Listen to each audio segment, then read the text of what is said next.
My second novel is called Awakening, and that arose from hearing about stories in the village that I live in now, in the Chiltern Hills. It's a picture postcard perfect place to live in so many ways, but we have a snake population. And so many of my neighbours would tell me snake stories. The clutch of grass snake eggs they found in the compost bin one morning, the adder that came wriggling across the patio one evening. And I started to think about life that seems perfect on the surface, but that has an undercurrent of something sinister wriggling underneath. And I started to think about snakes as being a metaphor for human evil, which is hardly original, but it made for a good story.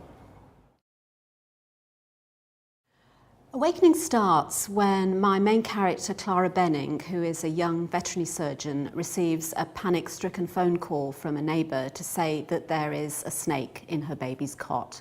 And that idea struck me so forcibly when I had it. What on earth do you do if you come into your baby's bedroom one morning and you find a snake or anything dangerous in the room? What do you do?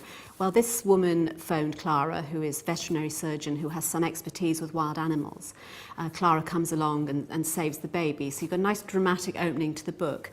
But shortly after this happens, Clara learns that one of her other neighbours in the village has died following a bite from an adder. Now, Clara knows this is extremely unlikely.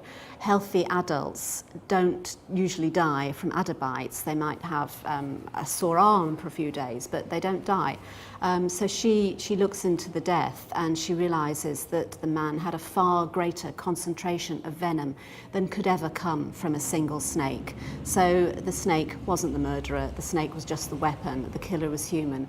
And over the course of the next few days, Clara learns more and more about some very dark secrets that happened in the village a long time ago.